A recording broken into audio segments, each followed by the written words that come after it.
네, 그러면 이용환 차장, 노은지 기자와 함께 말씀 이어가도록 하겠습니다.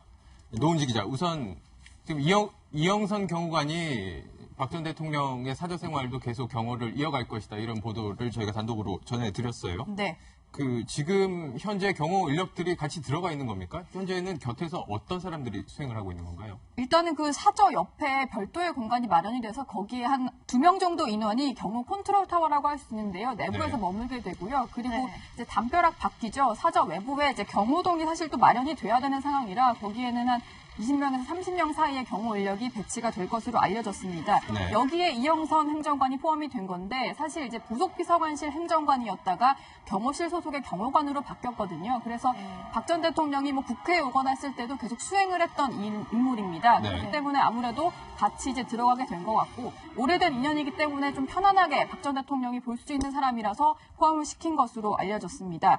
그리고 저희 기사가 조금 전에도 나갔지만 일단 윤전추 행정관이 아직 사표를 내지는 않았는데 조금 전에 이제 그 사저에 같이 들어왔던 의원을 통해서 확인을 해보니까 일단 사저에 함께 들어갔다고 하고요. 아직까지 나오지 않은 것으로 봐서는 윤전추 행정관이 내부에서 머물면서 박 전 대통령의 어떤 이제 사저 생활을 정리하는 과정을 좀 돕고 있는 것으로 보입니다. 지금 사저 내부까지 같이 들어갔다면 예. 향후에도 옆에서 보좌할 수 있을 가능성이 높겠다, 이렇게 볼 수도 있겠네요. 네, 그렇습니다. 뭐 일단은 알려진 걸로는 이제 청와대 의무실장도 같이 들어갔다고 하는 걸 보니까 건강 상태를 좀 체크를 하고 윤전추 행정관도 마지막으로 뭐 짐을 정리하거나 이런 걸 돕는 게 아닌가 싶은데 말씀드린 대로 이제 사표를 아직은 내지 않은 상황이기 때문에 계속해서 도울 수 있을지는 모르겠습니다만 앞으로 윤 행정관이 어떤 식으로 선택을 할지는 좀 지켜봐야 될 것 같습니다. 지금 청와대 그 삼성동 사저 내부 구조를 저희가 그래픽으로 다시 재현한 모습을 잠시 봤는데, 지금 나오고 있군요. 3층 내부 구조가 지금 나오고 있네요. 거실이 가운데 있고 서재와 침실이 양 옆에 이렇게 놓여진 모습인데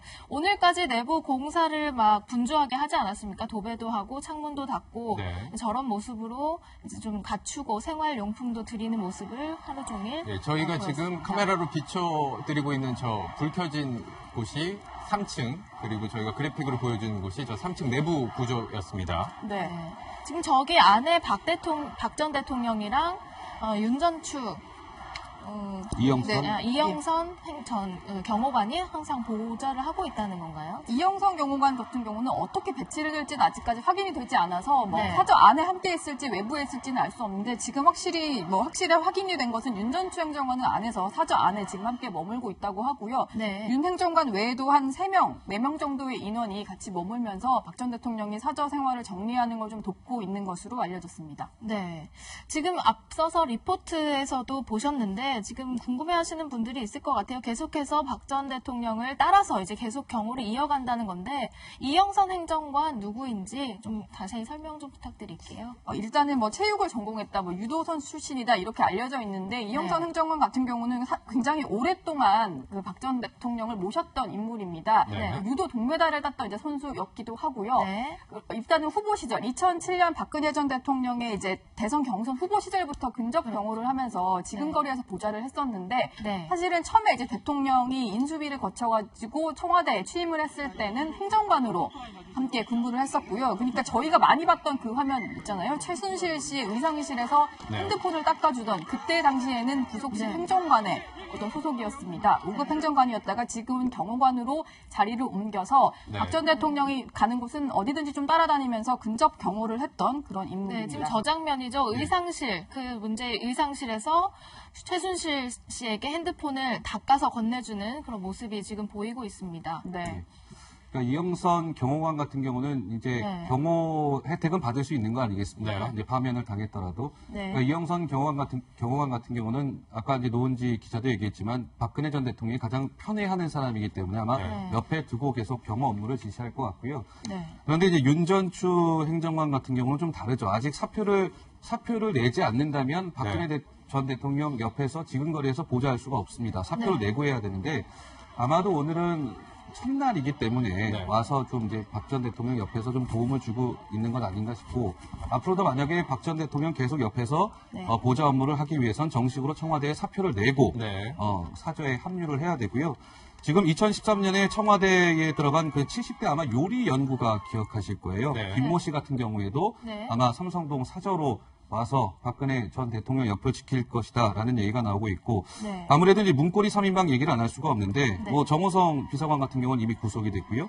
안봉근, 이재만 비서관들 같은 경우에는 검찰 수사가 지금 진행 중에 있기 때문에 향후 검찰 수사 결과를 지켜봐야 되지 않을까 싶습니다. 네. 근데 이런 점도 하나 짚어봐야 될 것 같긴 해요. 이영선 경호관이 지금 불구속 기소된 상태고 재판을 받고 있는 상황이거든요. 그런 상황에서 과연 대통령 경호 업무를, 전직 대통령 경호 업무를 하는 것이 적절한가 이런 논란도 있을 것 같은데요. 물론 그런 논란이 지금 이미 있죠. 지금 네. 어쨌든 검찰 수사를 받고 있는 상황에서 네. 이영선 경호관이 박근혜 전 대통령 옆에서 경호 업무를 하는 게 맞느냐라는 그런 논란이 불거지고 있는데 그렇지만 또 어쨌든 이영선 경호관이 현재 또 구속돼 있는 신분은 아니기 때문에 박 전 네. 대통령 입장에서는 아마 다른 카드를 생각하지 못했을 것 같아요. 박 전 대통령은 다들 아시는 바와 같이 가족들과도 그렇게 원만한 관계가 아니고요. 네. 스스로 뭐 그게 가족이 있는 게 아니기 때문에 누구를 선택할까 아마 고심에 고심을 거듭한 끝에 이영선 경호관을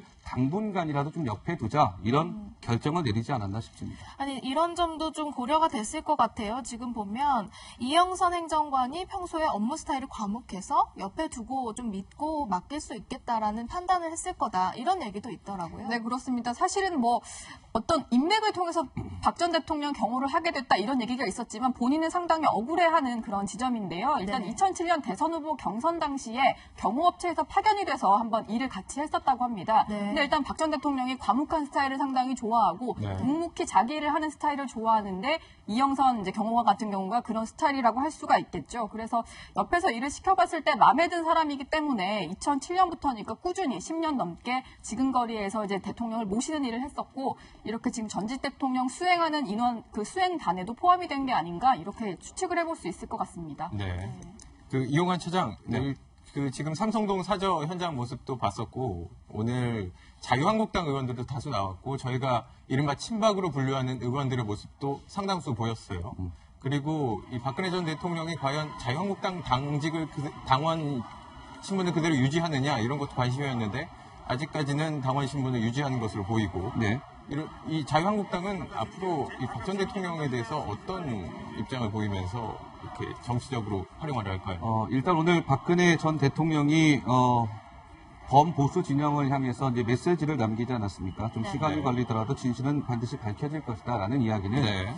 이제 사실 박근혜 대통령이 파면을 당해서 삼성동 사저로 돌아왔지만 이제 변수는 60일 앞으로 다가온 조기 대선 아니겠습니까? 네. 범보수 진영에 던진 메시지가 분명했다 이렇게 좀 평가해야 될 것 같습니다. 네. 사실 만약에 박근혜 전 대통령이 오늘 돌아와서 메시지를 남겼는데 모든 것을 내가 다 100% 승복하겠다라고 밝혔을 때 아무래도 보수 진영은 급격히 세력이 약화될 수밖에 없겠죠. 그러니까 그런 것들을 향한 아마 좀 범보수 진영에 던진 메시지다 이렇게 해석을 해봐야 될 것 같은데 그런 만큼 어쨌든 자유한국당을 중심으로 한 이 보수 진영도 지금부터 전열을 좀 가다듬고 다시 한번 이번 대선에서 어떤 카드를 꺼내들까 지금부터 이제 본격적인 좀 고심에 나서지 않을까 싶습니다. 네, 지금 화면에서 태극기를 흔들고 있는 지지자들 아직도 저렇게 장소를 떠나지 않고 태극기를 흔드는 모습을 지켜볼 수 있습니다. 사실 오늘 박 전 대통령의 메시지를 통해서 통합과 승복의 메시지가 나왔다면 이 상황이 조금 정리될 수도 있지 않았을까 이런 기대도 했었는데